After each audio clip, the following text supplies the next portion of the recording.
Celui de Stéphane Guillon aux deux jasés pour certifié conforme, qui aurait également pu s'intituler Bonne fête François, tant le président de la République en prend pour son grade, même s'il n'est pas le seul, loin s'en faut, à commencer par l'artiste lui-même, assez féroce envers ses illusions passées. La critique culturelle de Sa balance à Paris a son petit ressort dramatique. L'artiste critiqué assiste en coulisses au spectacle de sa critique et les chroniqueurs ignorent sa présence. Il a un talent de portraitiste. Il est consacré à des imitations. Il est dans la pénombre, comme dans un sous-bois. Le téléspectateur guette ses réactions, seul témoin d'un coup de théâtre potentiel. C'est un genre, après, c'est les comiques, quoi. Mais je veux dire, c'est un spectacle. Oui.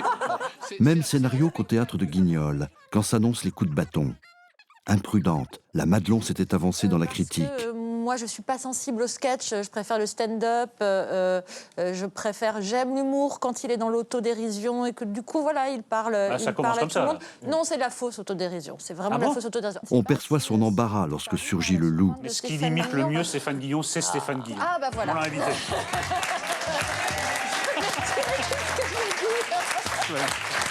Elle tente de se rattraper en minaudant. Mais c'est assez sincère, vous jouez pas avec ça. Je sais pas, c'est pas à moi de le dire. mais je vous aime, Mais en fait. ce que C'est elle pourtant qui avait donné la clé de voûte de toute l'affaire.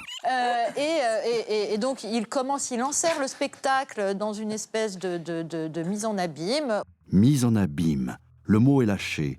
Celle de la scène critique comme du spectacle de Stéphane Guillon lui-même. Vos imitations qui sont d'ailleurs remarquables à la fin, c'est des gens que vous imitez qui critiquent votre propre spectacle. Est-ce que c'est de la fausse dérision? Est-ce que c'est une manière de désamorcer à l'avance ce qu'on pourrait vous reprocher? C'est aussi celle des commentateurs, dont le commentaire fait partie de la comédie. Bref, tout cela nous montre le jeu de miroir du spectacle, vieux comme la littérature elle-même. Mais cette mise en abîme se démultiplie aujourd'hui dans la ronde fiévreuse des médias, avec son énorme miroir aux alouettes.